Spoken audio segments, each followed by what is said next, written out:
Hola, ¿qué tal? Buenos días. Fíjense que hoy tenemos una presentación muy interesante sobre el proceso de evaluación en psicología de la salud y psicocardiología. Esta conferencia nos la va a impartir la doctora Viridiana Peláez Hernández para el módulo de evaluación e intervención en psicología de la salud. Pero antes de dejarlos con ella, voy a leer una breve semblanza de su currículum. Es una doctora muy joven. Sin embargo, tiene una trayectoria pues muy interesante y amplia en lo que es la psicología de la salud. La doctora Viridiana Peláez Hernández es licenciada y doctora en psicología por la Universidad Nacional Autónoma de México y sus campos de investigación son psicología de la salud, psicofisiología y cardiología conductual. Actualmente se desempeña como coordinadora de investigación en psicología del Servicio de Cardiología del Instituto Nacional de Enfermedades Respiratorias Ismael Cosío Villegas, INER, y derivado de lo que es esta pandemia del COVID, ha dado seguimiento a las personas que han estado enfermas de COVID, también a los grupos de investigación que están relacionados pues con este tratamiento, que es el personal de salud del INER. Y la doctora es miembro del grupo de investigación Mente Cuerpo de la Facultad de Psicología de la UNAM, coordinadora de prácticas clínicas de la especialidad en psicofisiología UNAM-INER y mentora del programa Adopta un Talento Pauta del Instituto de Ciencias Nucleares de la UNAM. Derivado de su trabajo de investigación, pues ha participado en múltiples congresos nacionales e internacionales de manera ininterrumpida. Es autora y coautora de 11 capítulos publicados en revistas cientificadas nacionales e internacionales, y también ha participado como autora de diferentes capítulos del libro, entre los que destacan el libro de Corazón Pulmón, una alianza indisoluble, y Corazón Pulmón hasta que la muerte nos separe. Estos capítulos son muy interesantes porque nos habla de la relación, pues, de lo que tiene la mente con el cuerpo. La doctora tiene más de 10 años de experiencia docente a nivel licenciatura y posgrado. Es directora de 14 tesis de licenciatura, es miembro del comité organizado del Curso Internacional de Nutrición y Prevención Cardiovascular e Insuficiencia Cardíaca y Respiratoria, que se celebra anualmente en el INER. Y entre sus reconocimientos, la doctora Viridiana Peláez tiene el Premio de la Juventud de la Ciudad de México 2016 en la categoría de actividades académicas, científicas o profesionales por su trayectoria destacada. Es Premio FUNAM, IMSS, UNAM en la investigación de prevención para la salud 2017 y premio al tercer lugar del concurso de investigación de COVID en el marco del e-Summit respiratorio, el Pandemium, de la Sociedad Mexicana de Neumología y Cirugía del Tórax. Entonces, los dejo con la doctora Viridiana Peláez, quien nos va a hablar del proceso de evaluación en psicología de la salud y psicocardiología. Buenos días, doctora. Hola, buenos días. Muchas gracias por tan amplia presentación. Pues vamos a dar inicio. El tema, como ya mencionaron, es hoy el proceso de evaluación en el campo de la psicología de la salud y específicamente en el tema de psicocardiología. Vamos a hablar un poquito de por qué es importante. Antes de entrar de lleno a qué es el proceso de evaluación y qué es lo que hacemos, pues vamos a ver por qué es importante esto que hacemos.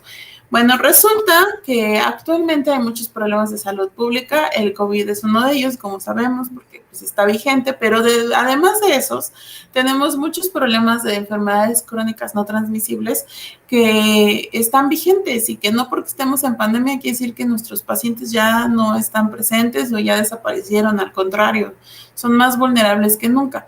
Entonces, pues, ¿por qué tenemos estos problemas? Bueno, son un conjunto de aspectos que se han ido sumando y que han traído como resultado estos problemas en el ámbito de la salud. Primero, bueno, antes, hace algunos años, los pacientes cuando tenían un infarto o un evento cerebrovascular o algún tipo de estos eventos, pues generalmente tenían pocas expectativas de vida. Afortunadamente ahora, pues gracias a los avances tecnológicos, lo que ha traído como consecuencia, pues son tratamientos cada vez más efectivos. Y lo que sucede con estos tratamientos, pues es que alargan la expectativa de vida de los pacientes, de tal manera que pues el proceso de envejecimiento se ha prolongado y ahora tenemos pacientes más longevos, con mayor expectativa de vida, pero también con muchos factores de riesgo.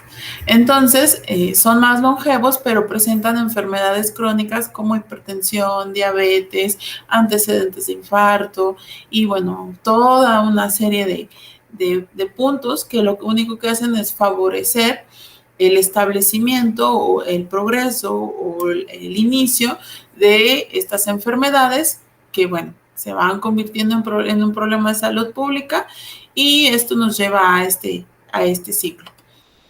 Bueno, vamos a hablar un poquito de números, que suele ser un poco tedioso, pero siempre son importantes. Entonces, pues resulta que hasta hace un año el número de muertes por enfermedades cardiovasculares era de 17 millones a nivel mundial. Ahora pues ya no son 17, ahora ya son 18. Esto es el 31% de todas las causas de muerte a nivel mundial, es decir, un tercio de las muertes que se dan en el mundo son a causa de enfermedades del corazón. Y bueno, cada 4 o 5 segundos constantemente ocurre un evento, ya sea a nivel cardíaco o a nivel cerebrovascular, pero bueno, esto obviamente afecta a la salud de las personas. Y bueno, este es un dato europeo, pero pues también es un dato muy importante porque ahora todo el foco está dentro de COVID y es comprensible pues por el estado agudo de la pandemia. Pero pues resulta que en Europa las muertes por COVID no son tan significativas como las muertes por enfermedad cardiovascular, porque resulta que por cada muerte que se da por COVID hay 3 o 4 que se dan por enfermedad cardiovascular.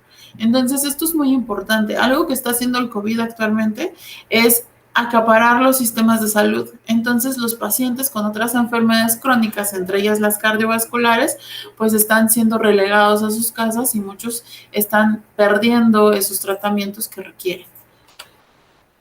Ahora, en México, de manera específica, aún así, en el total de las muertes en el país, las enfermedades del corazón son el número 1 seguidas de COVID. En el caso de los hombres, porque sabemos que ser hombre es un factor de riesgo en el caso de COVID, pues la enfermedad del corazón se queda en segundo lugar.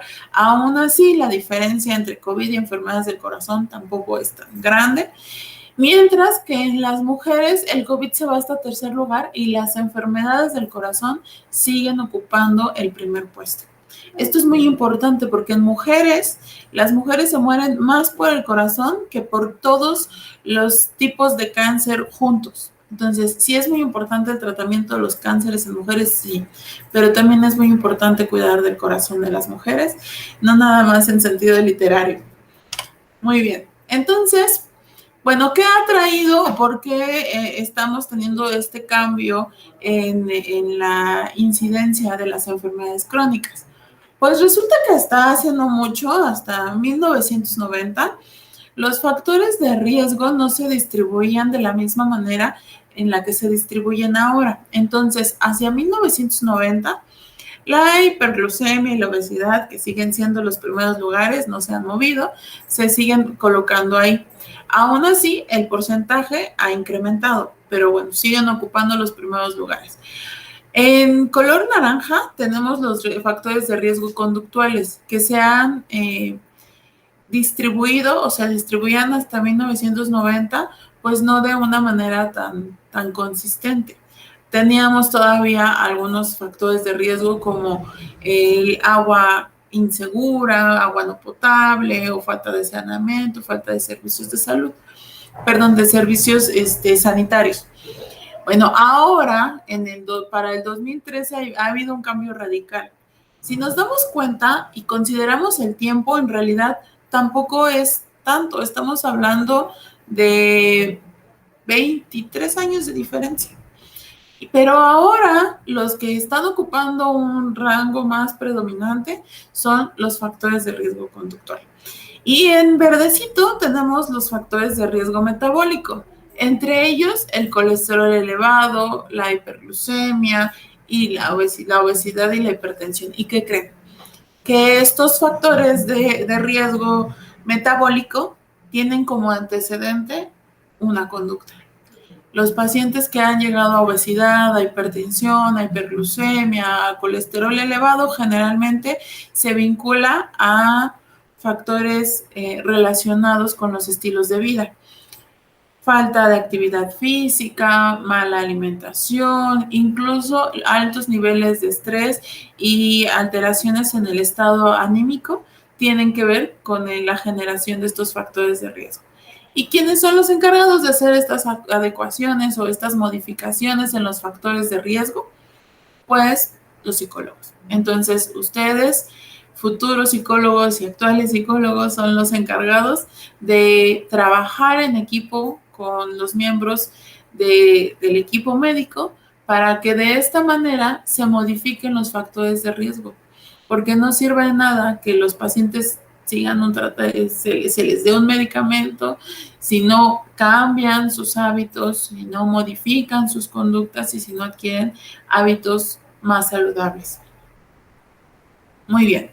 Entonces, en las últimas guías que abarcan las enfermedades del corazón, ya se contemplan los factores de riesgo psicosocial. La realidad es que las guías son enormes y los factores de riesgo psicosocial abarcan 2 páginas, pero pues ya es un avance que el equipo médico esté contemplando estos aspectos. Entonces, pues ya se contemplan aspectos como las conductas negativas, los estilos de vida nocivos, como el fumar, la mala alimentación, el sedentarismo, las modificaciones, las alteraciones negativas en las emociones, el estrés crónico que se ha vuelto un problema y que podríamos darnos otra sesión para hablar solo de estrés, pero bueno, nosotros sabemos que cuando el estrés se cronifica, tiene un impacto muy importante en la salud, tanto física como mental. La falta de propósito en la vida y bueno, las disfunciones sociales, la percepción baja de apoyo social, todo eso está afectando.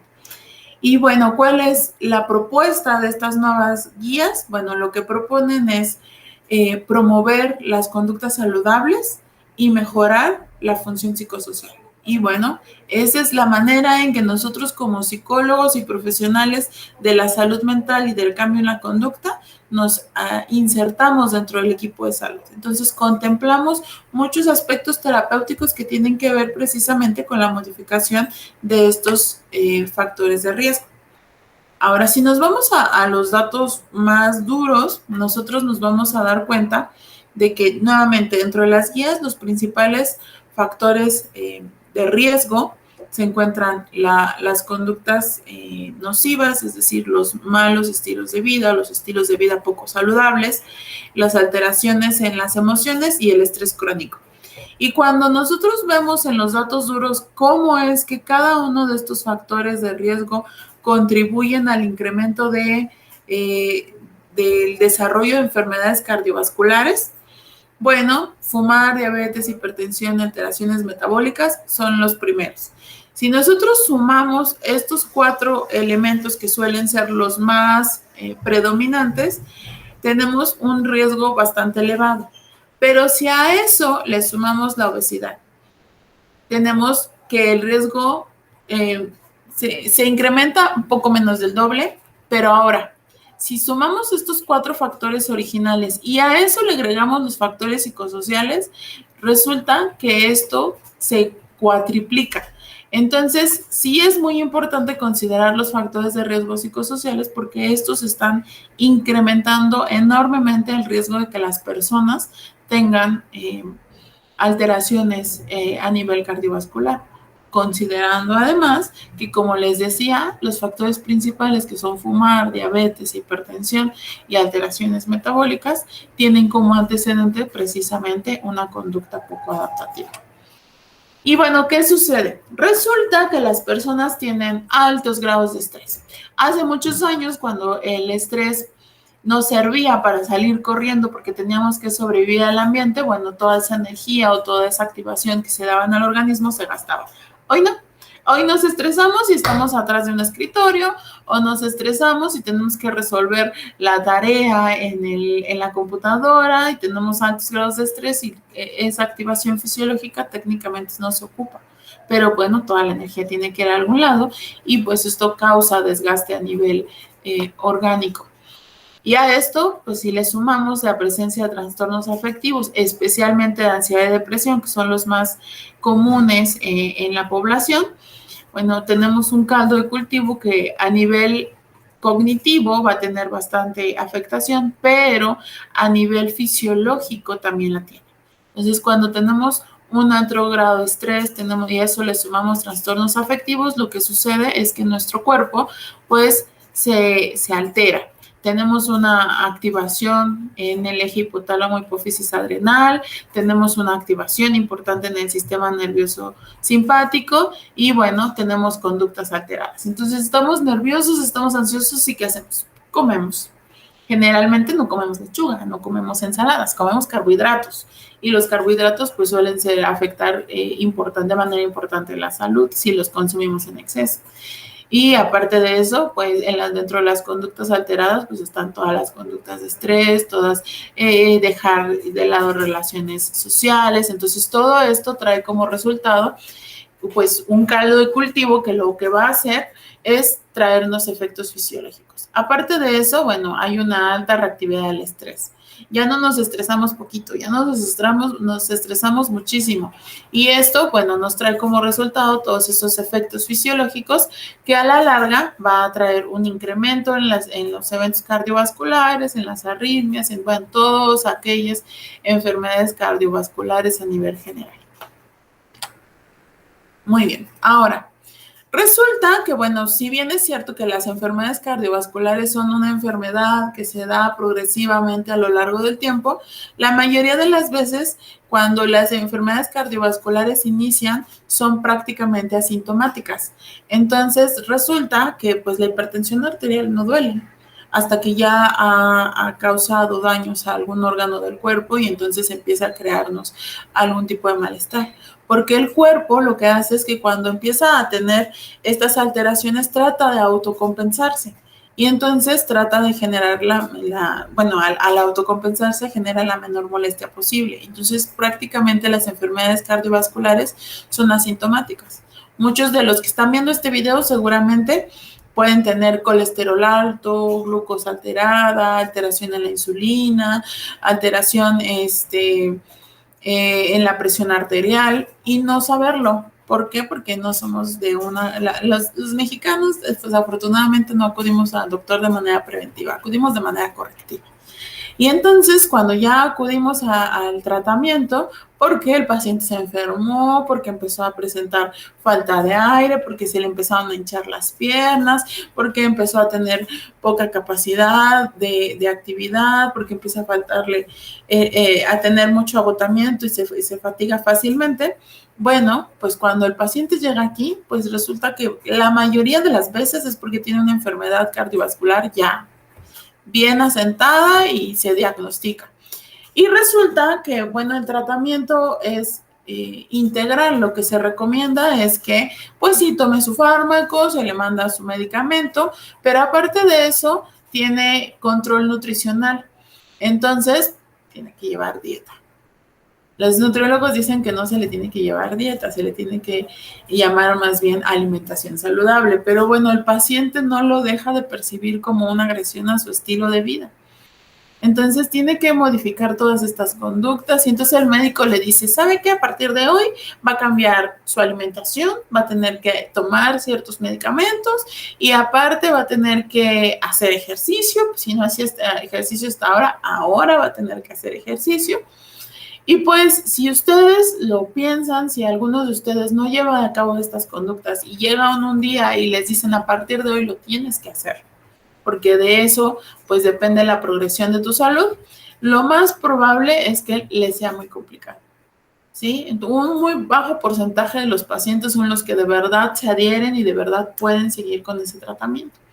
pero pues sí suele ser un cambio muy abrupto en el estilo de vida de los pacientes. Muchos no hacen esos cambios de manera inmediata, se les complica demasiado y bueno, ahí es cuando entramos nosotros, cuando tratamos de ver qué es lo que está entorpeciendo el cambio en el estilo de vida y cómo podemos favorecer que el paciente adopte estas nuevas conductas. Y bueno, entonces aquí es donde entra en juego la cardiología conductual, que como ya les decía al principio, pues es uno de mis campos de trabajo. Y bueno, ¿qué es la cardiología conductual? La cardiología conductual se define, esto en realidad no tiene tantos años, tiene básicamente de manera formal lo que va de este siglo, entonces es un campo relativamente nuevo y es un campo interdisciplinario. ¿Qué quiere decir esto? Que cuando nosotros hablamos de un equipo multidisciplinario, hablamos de que, si viene el paciente, que pase con el cardiólogo, ahora que pase con el nutriólogo, ahora que pase con el endocrinólogo, ahora que pase con el rehabilitador, y cada uno le da su tratamiento.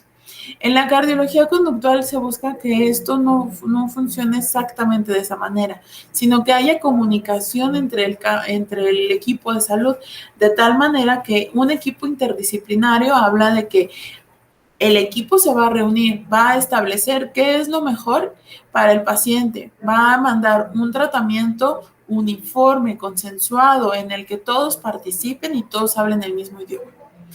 De esta manera, vamos a hablar de que en este campo interdisciplinario vamos a desarrollar nuevo conocimiento, pero aparte vamos a integrar todos esos conocimientos, no solamente el área de la conducta, no solamente es campo de competencia del psicólogo, sino de todos aquellos inmiscuidos en las ciencias biomédicas, el médico, el nutriólogo, la enfermera, el rehabilitador, todos aquellos que de verdad participen de manera directa en el tratamiento del paciente. Y entonces nos vamos a enfocar a todo el espectro de la patología, desde la prevención hasta la rehabilitación. No nada más es el paciente llega y lo vamos a tratar, no, vamos a tratar de también prevenir estas enfermedades. Entonces, ¿de dónde viene la cardiología conductual? Empieza hace muchos años el estudio de la psicosomática. Entonces nos damos cuenta de que pues, los factores de riesgo psicológicos pues sí tienen impacto en la salud de las personas. Y entonces nace la psicología de la salud, y en la psicología de la salud vemos cómo es que todos estos aspectos afectan la salud de las personas. Pero de manera específica, ya con un enfoque determinado de tipo cognitivo-conductual, viene la medicina conductual. Entonces, la medicina conductual ya es un campo más especializado que junto con la psicofisiología, en la que nosotros nos vamos a dar cuenta de que sí es cierto que los factores de riesgo psicológico afectan la salud, sí, pero esta relación no es unidireccional, es bidireccional. Entonces, así como la parte psicológica afecta a la salud física también va a afectar la parte psicológica. Entonces, en este principio de la psicofisiología, la cardiología conductual nace como el hijo de la relación entre la medicina conductual y la psicofisiología.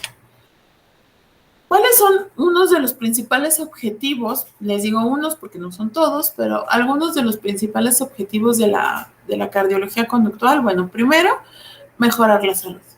Entonces, como les decía, no nada más nos vamos a enfocar a las personas que ya tienen una patología, nos vamos a enfocar a las personas que ya pueden estar presentando esos factores de riesgo y entonces tratamos de identificar los factores y a partir de esto prevenir la génesis de la enfermedad y fomentar la salud. También hablamos de mejorar las habilidades de cuidado personal, los estilos de vida, tanto en las personas a las que se busca prevenir la enfermedad como en las personas que ya la presentan. Ahora, si ya presentan la enfermedad, pues de reducir los síntomas lo más que se pueda, tratar de mejorar la calidad de vida de los pacientes para que ellos puedan estar lo mejor posible aún con la patología ya diagnosticada. Y mejorar finalmente las habilidades del paciente para adaptarse a esta nueva condición de la enfermedad crónica y a todas las exigencias que la enfermedad trae consigo. Y entonces, ¿qué hacemos? Bueno, si nosotros, yo ya les dije que vemos todo este espectro, bueno, entonces lo que vemos es la prevención primaria, la prevención secundaria, el tratamiento de los pacientes que ya lo tienen y el proceso de rehabilitación de aquellos pacientes que lo requieran. Vamos a tratar de enfocarnos en todo esto. Entonces, la cardiología conductual va más allá de simplemente tomar al paciente y tratar de que se adapte a este nuevo tratamiento. Es una parte importante, pero también vamos a abarcar desde antes de que se presente la enfermedad hasta que se requiera la rehabilitación. ¿Y qué hacemos? Les voy a platicar un poco de mi experiencia aquí en el INER. Actualmente pues somos centro COVID, pero nuestro enfoque más bien son los pacientes que son derivados con nosotros con enfermedad cardiovascular, que generalmente es consecuencia de la enfermedad respiratoria. Nuevamente, no hay que perder de vista que nosotros nos integramos como un sistema. Entonces, si tenemos alteración en una parte, lo más probable es que haya otras alteraciones en el organismo. Los pacientes entran al INER con diagnóstico de enfermedad respiratoria, enfermedad intersticial, EPOC, asma, alguna otra, cualquier enfermedad respiratoria. Y conforme la enfermedad se cronifica y requiere mayor esfuerzo del corazón para poder bombear la sangre y poder mandar suficiente oxígeno a todo el cuerpo, bueno, pues el corazón también se afecta. Entonces los pacientes llegan con nosotros con afectación cardiovascular. ¿Qué es lo que hacemos? Primero, entrevistamos al paciente. Cuando el paciente llega con nosotros, a diferencia de otros servicios o de otras instituciones, generalmente el paciente llega por derivación. El médico dice, no, yo veo muy alterado a mi paciente y entonces que se vaya con el psicólogo. Bueno, aquí no. Aquí los pacientes todos pasan a evaluación psicológica. Entonces, todos pasan a una evaluación integral. Pasan con el rehabilitador, pasan con el nutriólogo, pasan con el médico y pasan con el psicólogo.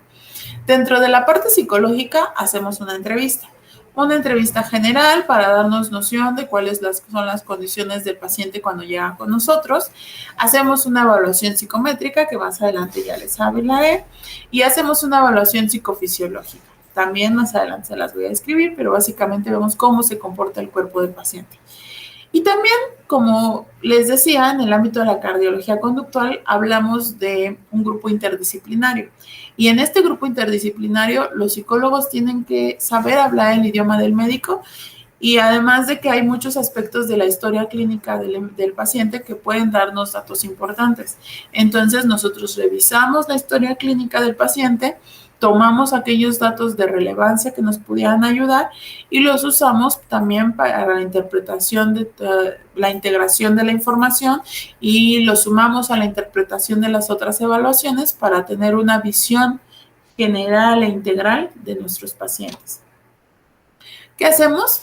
Bueno, en la evaluación psicométrica evaluamos todas estas variables. Generalmente podemos no evaluar todas la primera vez porque sí son demasiadas, pero las principales que medimos son ansiedad y depresión. Nuevamente, ¿por qué las medimos? Porque las estadísticas nos dicen que es lo más frecuente. Y en efecto, muchos pacientes, y más adelante les voy a enseñar los números, llegan con nosotros con índices de ansiedad y depresión. ¿Qué hacemos? Aplicamos un instrumento que se llama HATS. El HATS es la escala de ansiedad y depresión hospitalaria.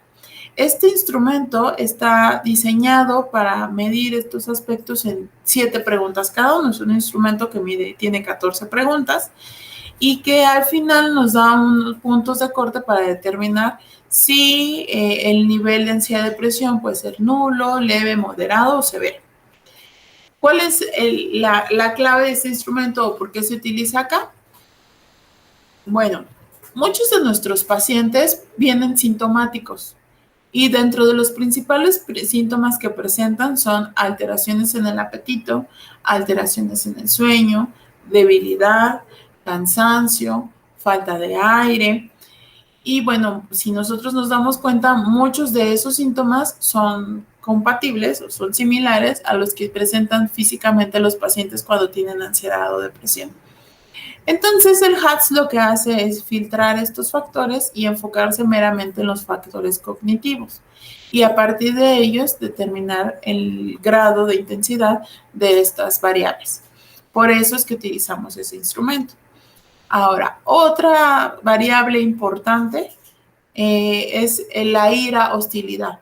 Hasta hace algunos años se hablaba de la conducta tipo A, no sé, espero que la hayan escuchado y si no, son esas personas que son puntuales, exigentes, que quieren que todo salga bien a la primera, que llegan a la hora exacta a la cita, que quieren que todo esté bajo control. Entonces, se creía que este tipo de conductas estaban relacionadas con la génesis de las enfermedades cardiovasculares por el alto grado de estrés que se relaciona con este tipo de conducta.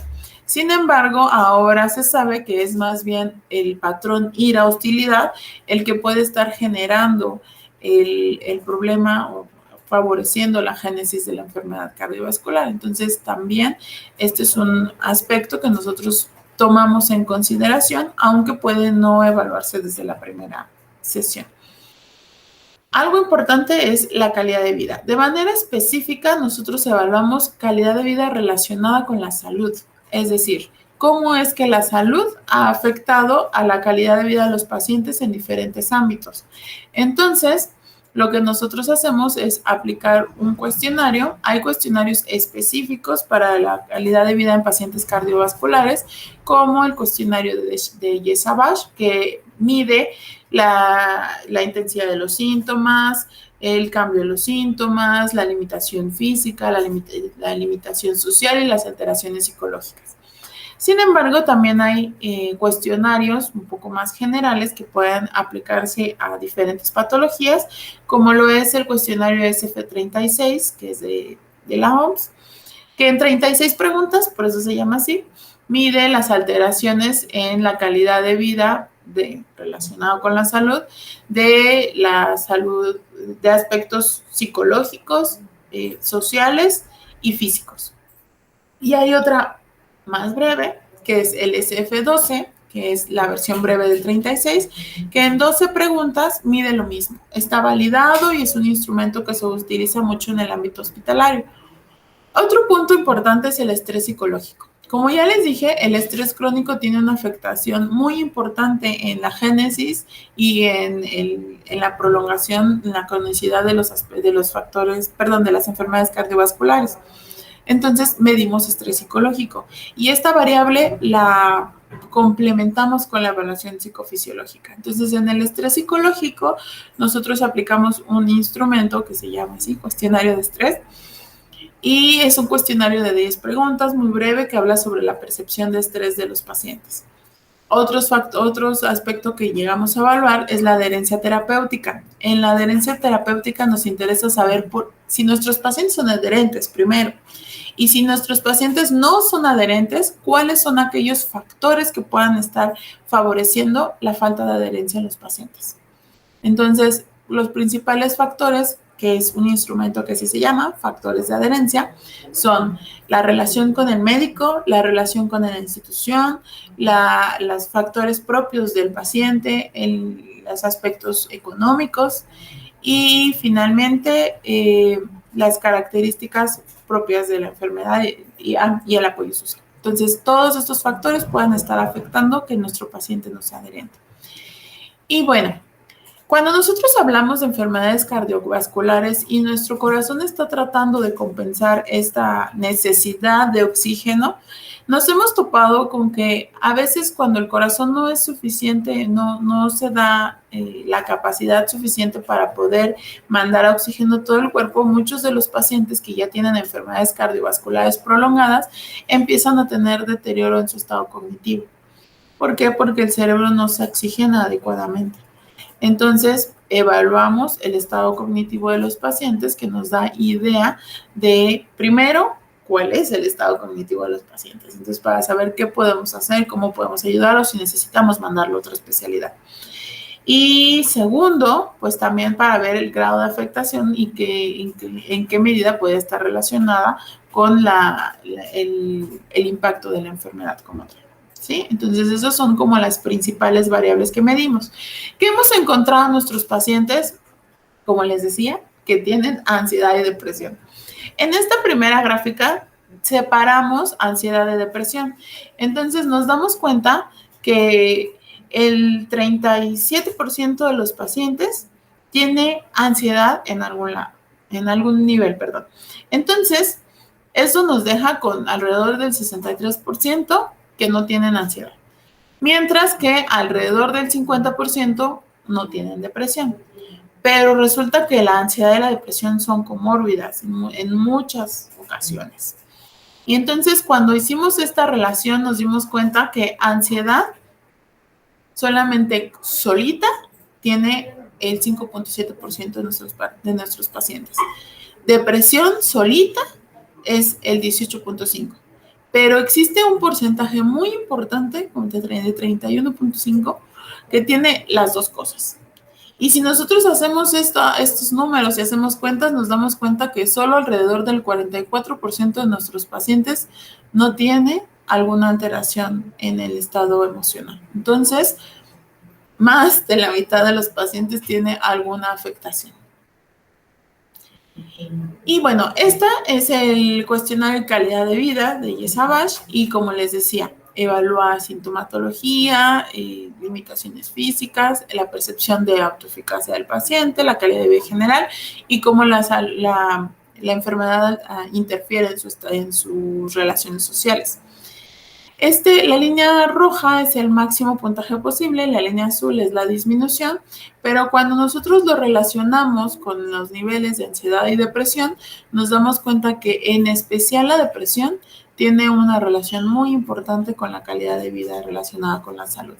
Independientemente del estado de salud del paciente, aquellos pacientes que están deprimidos suelen percibirse como más limitados, con más sintomatología, con mayor afectación, con más interferencia social. Entonces, por eso es importante atender estas variables. La ansiedad, cuando nuestros pacientes están ansiosos, se perciben más sintomáticos. Entonces, imaginen, cuando ustedes están ansiosos y les sudan las manos y les palpita el corazón y se les agita la respiración, bueno, para nuestros pacientes eso es sinónimo de que algo está sucediendo, aunque no sea así. Entonces, ellos perciben con sintomatología más severa. Su enfermedad la perciben como más evolucionada, con mayor intensidad.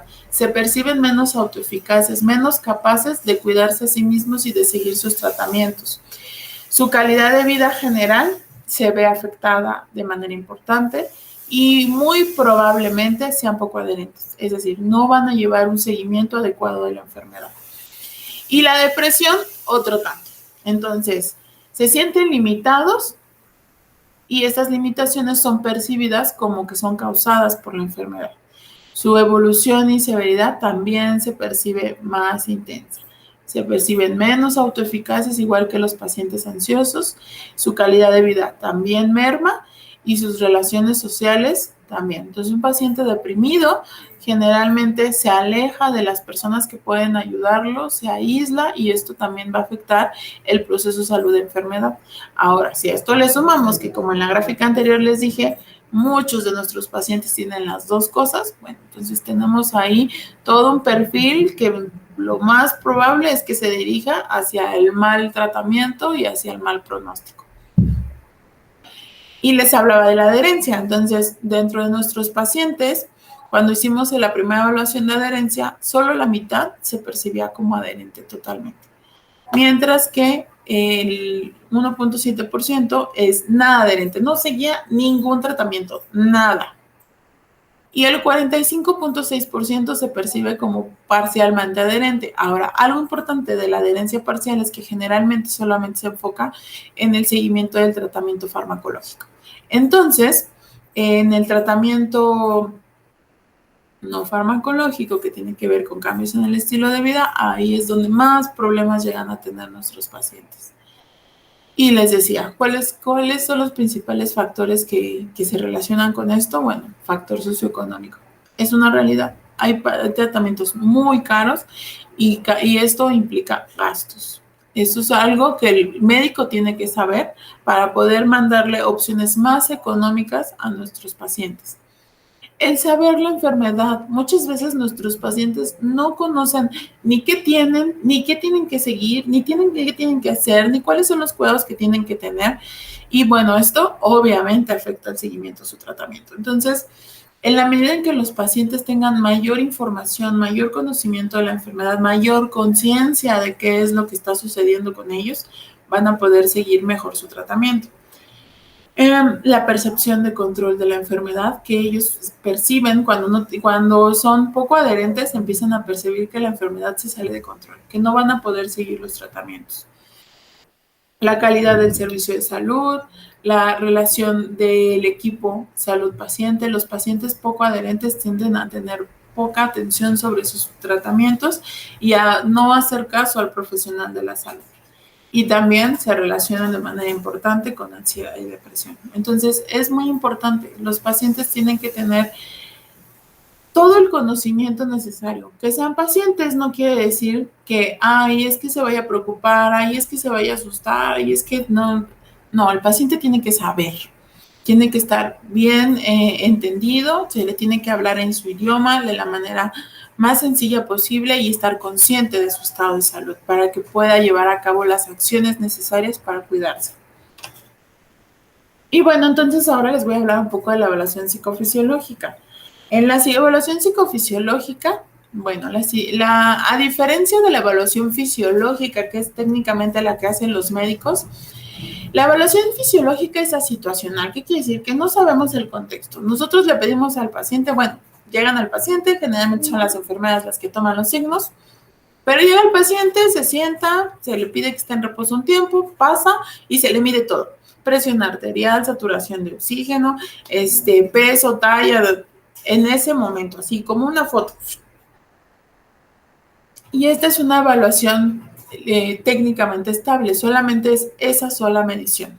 No nos interesa que si el paciente venía muy estresado, que si el paciente tiene un trauma por haber estado en el hospital, que si el paciente esa mañana se peleó con su papá o con su mamá o con su hijo o con alguien, no nos interesa. Mientras que en la evaluación psicofisiológica las condiciones son diferentes. En la evaluación psicofisiológica nosotros nos enfocamos a la relación entre las condiciones psicológicas y la actividad fisiológica, es decir, cómo es que diferentes estímulos pueden estar afectando el cambio en el estilo de vida del paciente. En la respuesta fisiológica del paciente. Y finalmente en la estabilidad. No solamente es una foto, aquí nosotros nos enfocamos a ver qué tanto se activan y qué tanto se recuperan los pacientes después de estar sometidos a un estímulo psicológico. Entonces, no es lo mismo estresarme y subir 5 milímetros de mercurio en presión arterial que estresarme y subir 40. No es lo mismo recuperarme y llegar a como estaba que recuperarme y quedar 20 unidades por encima de donde empecé. Entonces, eso nos da indicio de cómo los pacientes se comportan. Ahora, entonces la evaluación psicofisiológica, lo que nosotros buscamos es observar los cambios que se producen en el cuerpo a partir de un estímulo psicológico. Y entonces de esta manera recabamos información que nos da idea de cómo el cuerpo se ve afectado por este estímulo, pero aparte podemos complementarlo con la evaluación psicológica. ¿Cuáles son los objetivos? Primero, identificar el sistema que está relacionado en la conducta. Cada uno de nosotros reacciona de manera diferente. Cuando estamos estresados, por ejemplo, hay algunos a los que le da la espalda, la cabeza, hay a quien le da mucha hambre. Cuando después de hacer un examen, a lo mejor hay alguien que le da gripe, hay quien le da diarrea. Bueno, entonces nosotros nos interesa saber cómo es que el sistema fisiológico está implicado en este proceso y delimitar las características del funcionamiento de ese sistema. ¿Es adaptativo o no es adaptativo? ¿O está teniendo una activación exagerada o no se puede recuperar? ¿O qué está pasando con esto? También podemos establecer de manera específica cuál es la situación que está detonando esta activación. Entonces, por ejemplo, hay pacientes que en su casa están bien, están tranquilos, pero llegan al hospital y entonces la presión se va para arriba. Cuando los evaluamos, nos dicen que pues es que estar en el hospital les genera ansiedad, estar en el hospital los pone mal, estar en ansiedad les da ciertos recuerdos. Bueno, entonces todo eso también lo tomamos en consideración. Y finalmente, pues esta información nos tiene que servir para el tratamiento de los pacientes. Ese equipo que ustedes ven en la pantalla es el equipo que yo utilizo en el instituto. Es un equipo Procom de 8 canales. ¿Qué quiere decir esto? Que nosotros podemos medir 8 respuestas a la vez. Nosotros generalmente medimos temperatura bilateral, temperatura de ambas manos, conductancia o sudoración de la piel de ambas manos, respiración abdominal y torácica, respuesta electromiográfica y respuesta cardiovascular, que es la que más nos interesa. ¿Cuál es la ventaja de usar este tipo de equipos? Bueno, primero es que técnicamente no son invasivos. Los pacientes están acostumbrados a el piquete, la toma de sangre, el suero, la presión arterial que te aprieta. Bueno, este equipo no. Este equipo lo pones y no genera molestias en los pacientes. La señal que el equipo manda está calibrada, está estandarizada y nos permite obtener información en tiempo real. Otra ventaja es que pues ustedes como profesionales de la salud mental pueden empezar a hacer uso de estas variables. El psicólogo no nada más es tirarse al diván y echar una platicadita y aplicar un test. No, ustedes pueden empezar a hacer uso de otra información que les va a nutrir tanto en su diagnóstico como en su tratamiento y como en todo este seguimiento. Y especialmente en el ámbito de la cardiología conductual nos interesan 2 variables, la reactividad cardiovascular y la recuperación cardiovascular. Cuando nosotros hablamos de reactividad, nos referimos a qué tanto se incrementa la respuesta cardiovascular después de exponer al paciente a una situación de estrés o a una situación de alteración. Y después, cuando le pedimos que se recupere, que nos interesa saber es qué tanto se recupera una vez que se retiró este estímulo. Y como les decía, no es lo mismo que el paciente pase de 60 latidos por minuto a 150 que pase de 60 a 75. Y no es lo mismo que se recupere, si empezó en 60 latidos por minuto, no es lo mismo que se recupere a 60 o a 58 a que se recupere a 80, ¿sí? Entonces, la magnitud del cambio para nosotros es un indicador muy importante. Muy bien. Entonces, les presento al corazón. Muchos de ustedes ya lo conocen. No vamos a hablar en este momento de una clase de fisiología del corazón, pero les presento a uno de mis amores. ¿Y por qué? Porque el corazón es maravilloso. Aparte de que nos mantiene vivos, tiene una estructura funcional que le permite cumplir de manera óptima con su trabajo. Entonces, tiene toda una serie de venas, arterias, 2 aurículas, 2 ventrículos, y en este momento no voy a entrar en detalles, pero lo que quiero que ustedes se fijen en esta diapositiva es que el corazón funciona por acción eléctrica, una de tantas. También funciona por acción mecánica y por acción hidráulica, pero una de las principales es la acción eléctrica. Entonces, tenemos unos nervios que conducen la electricidad. Tenemos 2 nódulos y lo que hace el primer nódulo es contraer las aurículas para que la sangre entre los ventrículos, y el segundo nódulo contrae los ventrículos para que la sangre vaya donde tiene que ir, al corazón o al pulmón. ¿Y por qué esto es importante? Porque esta acción no viene de la nada. Esta acción, esta inervación, es una inervación que viene del sistema nervioso autónomo. Entonces, una gran parte de la inervación que tiene el corazón viene del sistema nervioso simpático, perdón.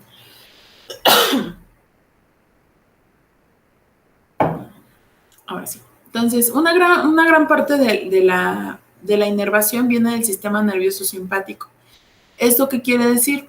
Que esta inervación simpática, cuando nosotros estamos alterados, estamos estresados, sale un perro corriendo y tenemos que echarnos a correr, bueno, hace que el corazón lata más fuerte y respondamos al entorno. Y tiene otra inervación que viene de la parte parasimpática, y esta parte parasimpática le dice al corazón, ¿sabes qué? Tú tranquilo, no pasa nada, ya pasó lo peor, ya puedes relajarte, y entonces hace que el corazón se relaje y disminuya su frecuencia. ¿Y cómo podemos saber qué está sucediendo? Bueno, una manera de medir esta acción simpática y parasimpática en el corazón es precisamente la variabilidad de la frecuencia cardíaca. La frecuencia cardíaca es cuántos latidos tenemos un minuto. La variabilidad de la frecuencia cardíaca es la variación, ¿no? Precisamente esta variabilidad de tiempo que ocurre entre un latido y el otro. Aunque cuando nosotros veamos estas rayitas pensamos que hay el mismo tiempo entre un latido y otro, la realidad es que no es así. Por milisegundos es una variabilidad muy chiquitita, pero el tiempo entre latidos suele cambiar, suele ser variable. Entonces, lo que nosotros hacemos es ver cómo esta variabilidad, determinar esta variabilidad e interpretarla para ver de dónde viene, si viene de una activación parasimpática o de una activación simpática. Cuando el corazón late muy rápido y estamos estresados, hay menos probabilidad de variación entre los latidos, pero cuando el corazón late a un ritmo calmado, relajado, esta variabilidad suele ser más notoria y estar mejor establecida. Entonces, cuando nosotros estamos estresados, tenemos un alto grado de carga, nos sentimos muy alterados, pues nuestra frecuencia cardíaca se va para arriba, pero resulta que nuestra variabilidad se va para abajo. Y mientras nosotros estemos más tranquilos, más relajados, nuestra frecuencia va a estar menor, pero nuestra variabilidad va a estar mayor. ¿Y qué hacemos nosotros para analizar estos datos? Bueno, nosotros analizamos hacemos un análisis que se denomina análisis espectral. Este análisis lo determinó la Task Force of European Society of Cardiology y la North American Society of Pacing and Electrophysiology. Bueno, se pusieron de acuerdo, pues, y lo que hicieron fue decir o determinar cómo es que el sistema nervioso autónomo en su rama simpática y parasimpática están afectando el corazón. Y dividieron el análisis en 3 espectros de frecuencia: las altas frecuencias, las bajas frecuencias y las muy bajas frecuencias. ¿Y qué sucede? Dijeron, bueno, las altas frecuencias tienen una mayor cantidad de hertz y lo que hace es que estas altas frecuencias están relacionadas con actividad parasimpática. Cuando las altas frecuencias predominan, estamos tranquilos, estamos en paz, en calma, y esto es porque cuando nosotros estamos en altas frecuencias se da un proceso que se llama arritmia sinusal respiratoria, que es predominancia del sistema nervioso parasimpático y del nervio vago. ¿Qué sucede? El corazón y la respiración se coordinan. Eso es la arritmia sinusal respiratoria. Y cuando están coordinadas adecuadamente, nosotros nos sentimos bien, tranquilos, relajados. Cuando las frecuencias empiezan a bajar, el siguiente nivel es la baja frecuencia. La baja frecuencia suele ser esa interacción entre el sistema nervioso simpático y parasimpático. Cuando nosotros estamos estresados, no funciona como se apaga uno y se prende otro. No. El sistema nervioso parasimpático y simpático coexisten. Entonces, el sistema simpático se activa, pero el parasimpático, sigue activado. Entonces, esta activación en la que el simpático trata de hacer frente al entorno, pero el parasimpático trata de regular esta respuesta, está reflejado en la baja frecuencia. Y finalmente, en la muy baja frecuencia es predominio absoluto de la actividad simpática. Aquí es cuando estamos muy estresados, muy alterados, y entonces ya estamos desbordados y ya no sabemos qué hacer. Es cuando predominan las muy bajas frecuencias. ¿Qué es lo que queremos hacer? Tener altas frecuencias. Y eso es lo que tratamos de hacer en los pacientes, porque generalmente tienden a tener bajas frecuencias. Entonces, si se dan cuenta, esta parte del esquema es el mismo que veíamos al principio. Entonces, tenemos el estrés psicológico que tiene interacción con los trastornos psicológicos. ¿Y esto a qué lleva? Fisiológicamente hablando, esto disminuye la variabilidad de la frecuencia cardíaca. Y nos hemos visto en diferentes estudios y en nuestra experiencia en el hospital que los pacientes con disminución de la variabilidad de la frecuencia cardíaca tienen más eventos cardiovasculares y una probabilidad mucho mayor de mortalidad a corto plazo. ¿Sí? Entonces, ¿podemos modificar estas variables? Sí, sí podemos. ¿Qué es lo que sucede con nuestros pacientes? Bueno, tenemos esta grafiquita en la que nosotros hicimos un estudio en donde les hacíamos una línea base, es decir, medíamos a los pacientes cómo llegaban después de un periodo de reposo, los sometíamos a un estresor aritmético en donde tenían que hacer dar respuesta a operaciones aritméticas rápidamente. Luego les decíamos, relájese, y llegaba a una línea base 2. Después les sometíamos a un estresor emocional donde el paciente tenía que recordar una situación para él muy complicada. Y finalmente le pedíamos que se relajara. ¿Qué pasó?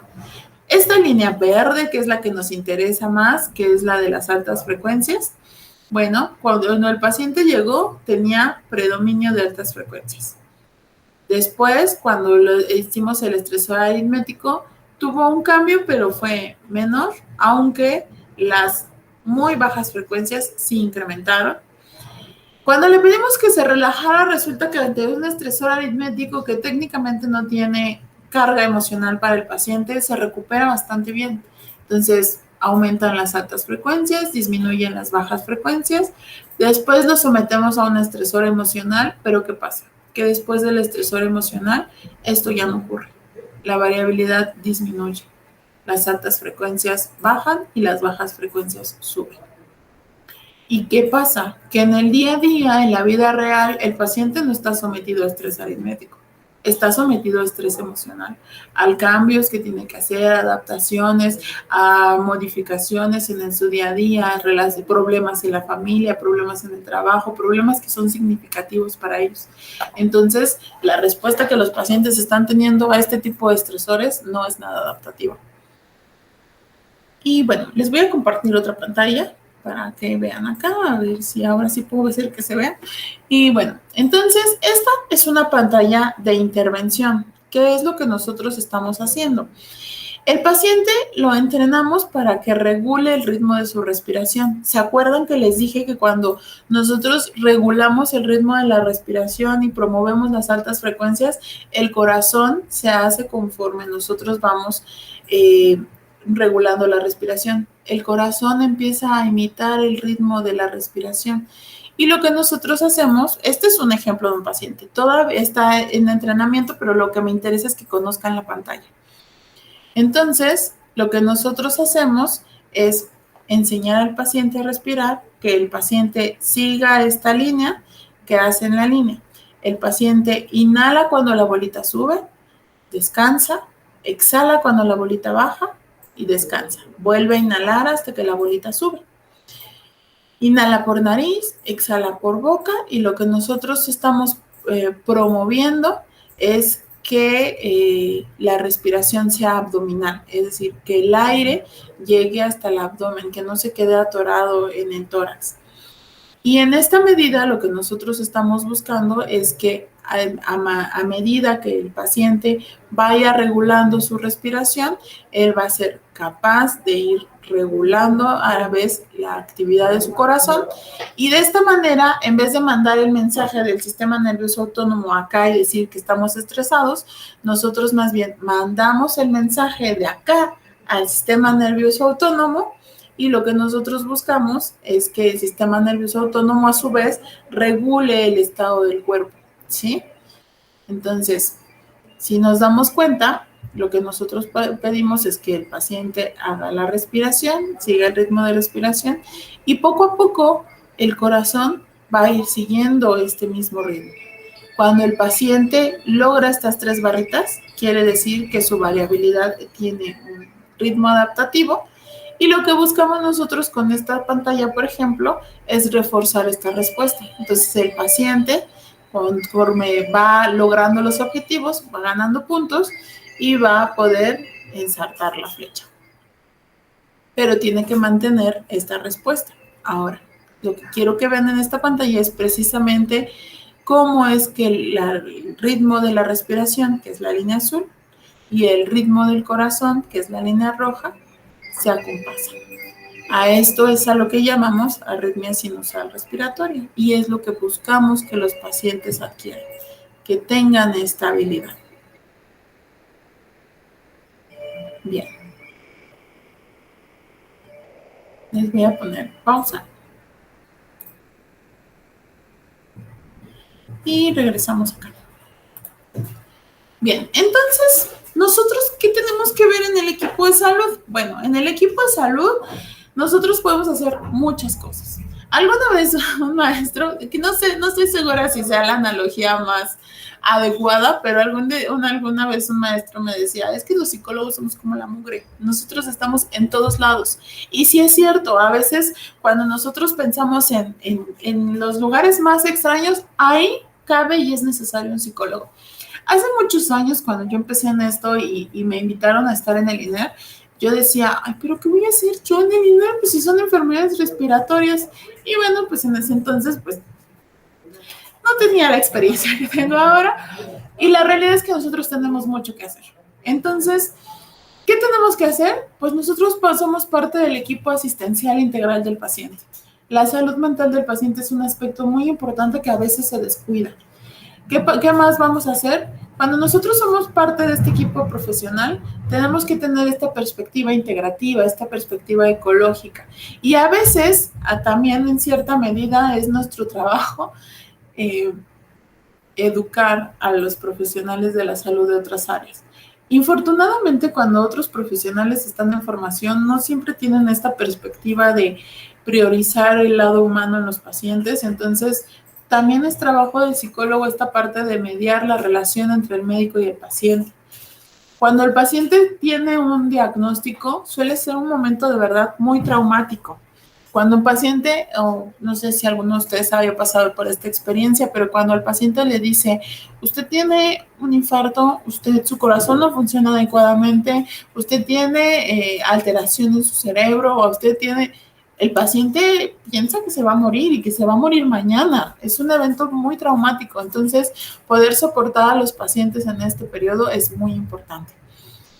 Otro punto es, como les decía, a veces el profesional de la salud requiere de desarrollar habilidades y destrezas cuando da una noticia, cuando trata con el paciente, cuando le da a firmar un consentimiento informado, cuando tiene trato directo con el paciente o sus familiares. Y a su vez, el paciente también tiene que desarrollar habilidades tanto en la relación con el médico como en su propia mente para cambiar estos estilos de vida. El manejo de factores de riesgo psicosocial, las redes de apoyo, que los pacientes a veces no tienen tan consolidadas sus redes de apoyo, humanizar la práctica médica. Entonces, dejar de ver al paciente como el paciente de la 410, sino que es Juan Pérez, y Juan Pérez necesita ser tratado como una persona. Y finalmente, el psicólogo en el campo de la investigación, bueno, hay mucho para dar todavía, y más en este campo que pues tiene muy poquitos psicólogos. Yo los invito a trabajar en la cardiología conductual, que es importante, que es interesante y que es un campo nuevo y rico para trabajar. Y pensaron que ya se había acabado, pues no. Entonces, y además del paciente, bueno, cuando nosotros o cuando ustedes van a consulta, si alguna vez han acompañado a algún paciente a alguna consulta médica, se habrán dado cuenta de que todo el tema, toda la atención, todo va dirigido al paciente. Y es que el paciente tiene que tomar sus medicinas, y es que el paciente tiene que venir a la consulta, y es que su próxima consulta es dentro de un mes. No me interesa si usted tiene que ir a una junta, o tiene hijos que cuidar, o tiene que trabajar, o tiene que pedir permiso en el trabajo. La cita es este día a esta hora. Y entonces, pues resulta que el estado de salud del paciente no solamente afecta al mismo paciente, sino que afecta al entorno en donde está relacionado. Y generalmente es una persona, la principal, la que se queda al cuidado del paciente, que se denomina cuidador primario informal. ¿Por qué informal? Porque es una persona que sale al quite cuando tiene que hacerlo. No se le informó, no se le formó, no se le capacitó, no, nada. Simplemente un día le dijeron, tu papá está mal, tienes que cuidarlo. O tu esposo está enfermo, tienes que cuidarlo. ¿Y por qué hablo de esposo o papá? Porque generalmente el perfil del cuidador es una mujer. Aún la mamá, es que tu mamá está enferma, tienes que cuidarla, tu hija está enferma, tienes que cuidarla. Es una mujer generalmente la que adquiere este rol de cuidador. ¿Y qué brinda el cuidador? Todo. El cuidador es el que está al tanto, el que las lleva a las consultas, el que le da los medicamentos, el que si necesita limpieza, cambio de pañal, dependiendo de la limitación de cada paciente, brinda todos esos cuidados. Pero aparte, el cuidador es el que habla con el paciente y al que el paciente le dice, me siento mal, tanto física como emocionalmente. Y es el que le tiene que prestar atención a cómo el paciente va evolucionando. Entonces, el cuidador, ¿qué es lo que brinda? Brinda todo. Apoyo físico, apoyo emocional, apoyo social. Y bueno, entonces, la enfermedad no solamente es un problema para el paciente. La enfermedad también afecta a todos los que están alrededor de él, especialmente al cuidador. Y resulta que si el cuidador se enferma, casi muy frecuentemente no hay otra persona que pueda asignarse su rol. Entonces, del bienestar físico, emocional, integral del cuidador, también depende el bienestar del paciente. Hay que tener en cuenta que esta diada está íntimamente relacionada y que si algo le pasa al cuidador, generalmente el paciente pues no va a poder venir a su consulta. Entonces es muy frecuente que el paciente diga, no, es que ese día no puedo venir a la consulta porque mi hijo tiene que trabajar, no hay quien me traiga. O no puedo comprar los medicamentos porque ahorita no hay dinero en la casa. Entonces, el entorno afecta también el estado de salud del paciente. Y bueno, como les decía, el cuidador sacrifica su vida prácticamente. Muchos cuidadores dejan sus trabajos, descuidan a sus familias y se descuidan a sí mismos con tal de ayudar, de brindar el apoyo necesario a los pacientes. Pues, ¿qué es lo que principalmente se afecta? Su vitalidad. No tienen energía, están agotados y están agotados porque de verdad están agotados. La carga de trabajo es muchísima. Sus relaciones sociales se van mermando, entonces generalmente uno se queda a cuidar y los demás pues siguen con sus vidas. Su estado de salud emocional, en general su salud mental, la cantidad de estrés, la cantidad de trabajo, la responsabilidad suelen ser muchas. Y poco a poco, tanto su percepción de salud se va mermando como su salud física real.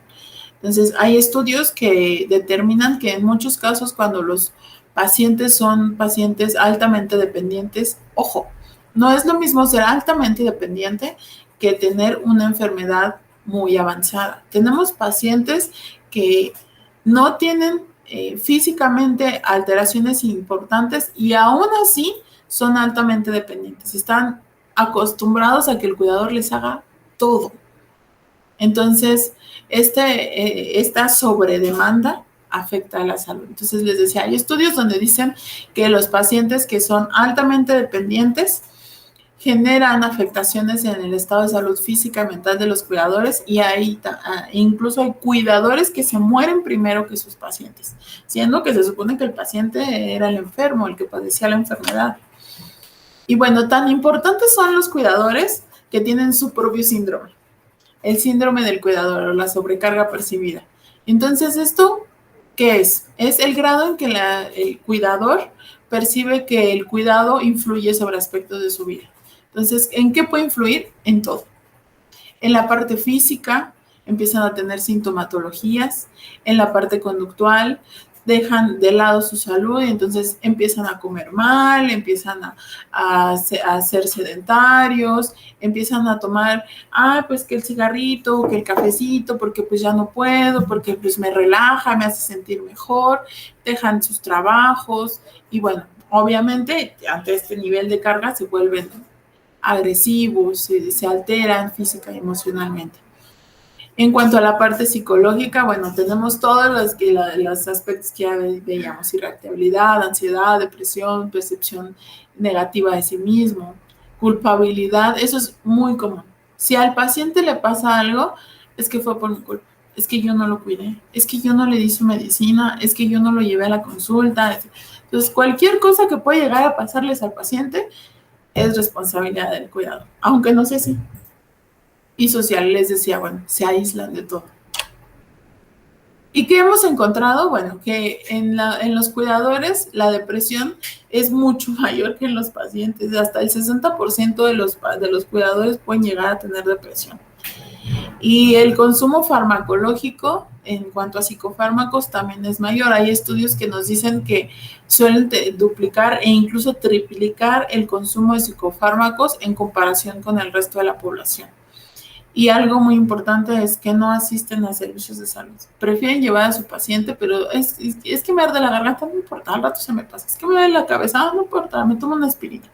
Entonces, eso hace que los cuidadores sean mucho más vulnerables. Y nuestros cuidadores, bueno, cumplen con el perfil de la literatura de los cuidadores. Tienen amplio tiempo de cuidado, generalmente son los hijos o los cónyuges, y casi todas son mujeres. Entonces, son casadas, que se dedican al hogar, que tienen poco conocimiento de la enfermedad, que llegan a tener alteración física personal. El 50% de nuestros cuidadores son la hija y, bueno, no tienen formación ninguna respecto a la enfermedad o cómo tratar a su paciente. El 35% de nuestros pacientes tienen sobrecarga, pero más allá de la sobrecarga, más del 50% tienen depresión y más del 27% tienen ansiedad. Entonces, sí es un cuadro bastante importante que nosotros tenemos que atender, porque no queremos que el día de mañana nuestros cuidadores ahora sean nuestros pacientes. Y bueno, les decía, hay literatura que nos dice el bienestar emocional de los cuidadores está asociado con el de los pacientes. Entonces, es prioritario no solamente enfocarnos en el paciente, sino también atender al cuidador y a sus necesidades. Porque en algún momento el cuidador se vuelve parte del equipo de salud. Y bueno, tenemos muchas cosas que hacer. A futuro seguimos trabajando sobre mejores estrategias de intervención y de evaluación psicológica y psicofisiológica. Tenemos que divulgar lo que nosotros estamos haciendo. Lo que nosotros queremos es que esto que hacemos aquí se replique en otras unidades, en otros campos, y que eso que a lo mejor podríamos mejorar también se nos retroalimente. Entonces, también hacer intervenciones diseñadas a la medida y a la necesidad específica del paciente. Hacer uso de la tecnología como parte de nuestra formación como psicólogos es vital. Entonces, les compartía la otra vez una experiencia. Tengo una paciente con la que hicimos retroalimentación biológica, un poco del entrenamiento que les enseñaba hace rato, mejoró mucho, eliminamos la ansiedad, la poca sintomatología depresiva que tenía, pero especialmente mejoramos esta activación fisiológica que tenía por la ansiedad. Y ella muy linda me decía, es que a veces los psicólogos, si tú lo necesitas, también te ponen cinturones. Entonces, hacer uso de estas nuevas tecnologías suele ser muy importante. Y pues darnos cuenta de que tenemos que insertarnos en un equipo de preferencia interdisciplinario, pero bueno, de entrada un equipo multidisciplinario es muy importante, y que la formación que ustedes tengan conforme vayan avanzando les va a ir abriendo puertas para ser parte de estos equipos, porque en un equipo médico ustedes tienen que hablar el mismo idioma que los otros miembros del equipo. Y bueno, entonces, ¿hasta cuándo va a ser útil el psicólogo y hasta cuándo vamos a seguir aquí? Bueno, pues mientras los factores psicológicos sigan siendo parte importante del ciclo salud-enfermedad y se vinculen con comorbilidades y con el desarrollo de la enfermedad, nosotros vamos a estar vigentes. Es decir, vamos a seguir vigentes y hay mucho por hacer. Y pues muchas gracias, les dejo mi correo electrónico y pues en lo que yo pueda ayudarles, bienvenidos sean aquí a a mi campo y al INER. Hasta luego. Doctora, sin duda un tema muy importante de estudio para el ámbito de la psicología de la salud. Es un tema que nos compete a todos los profesionales de esta área por las cifras que has comentado, debido a que hay también pocos psicólogos en este ámbito, ¿no? De los especializados, pues tengo nada más el gusto de conocerte. La verdad ha sido muy complejo encontrar a otros profesionales del área que tengan esta especialidad. Y quisiera preguntarte, ¿cuáles han sido los retos más complejos a los que te has enfrentado en este ámbito de la psicocardiología?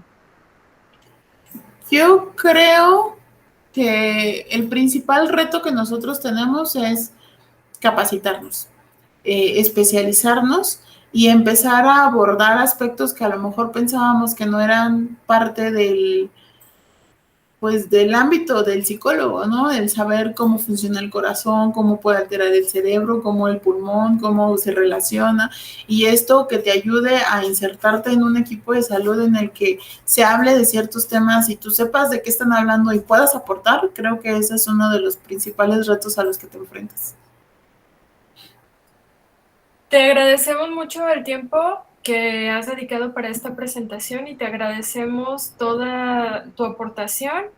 Ojalá puedas seguir con nosotros en otras temáticas y pues no nos despedimos, sino nos quedamos en este entendido de seguir colaborando pues para mejorar información respecto al campo de la psicología de la salud. Claro, muchas gracias. Hasta luego, que estés bien. Hasta luego.